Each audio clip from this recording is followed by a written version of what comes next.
I watched the Zack Snyder Justice League movie, which I thought was really good. It's long. It's a 4-hour movie, so like, if you can handle that length and everything, that's cool and all. But really, like how that movie came to be was years and years of fans tweeting to release the Snyder Cut after the version that everybody saw that Joss Whedon had done. And finally, it happened.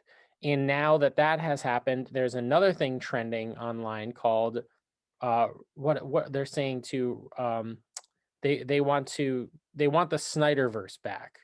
So they want those movies to be brought back to Warner Brothers and everything like that. And I think what's going on is like fans are seeing that, they had a long, hard campaign to get Zack Snyder's original movie put out there, which isn't crazy because it already existed. They just kind of scrapped it and started over with Joss Whedon.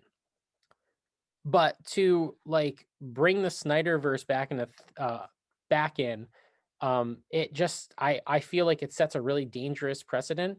And I think that the Star Wars fan base is a fan base that would 100% latch on to this sort of thing. So if fans are kind of dictating to these studios that what they want to see and the studios are just going to do it, like what does that say? You know what I mean? There's tons of toxic Star Wars fans out there that want them to retcon the sequel trilogy and just start over as if it had never happened before. Erase it from your memory in the canon. Yeah.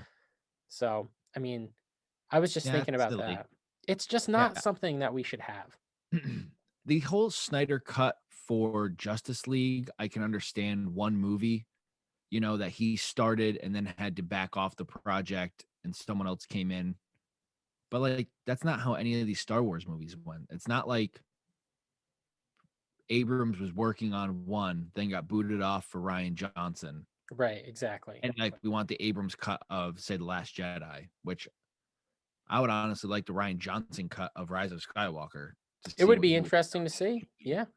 Um, but it's just not how it was. Like there's one director for the given movie. It's not like it's changed hands. So it wouldn't make sense to change it. Yeah, fans just gotta this goes back to our last podcast. Fans just gotta chill out and realize we are the consumer. We're not the producer of these things.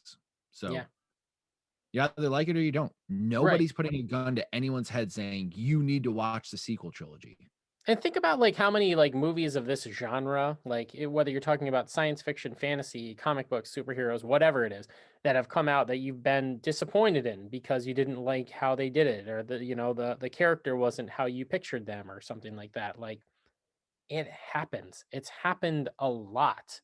So I mean, all that being said, like I think that we just need to take a step back, relax, and the hashtag restore the Snyderverse is what's trending on Twitter right now.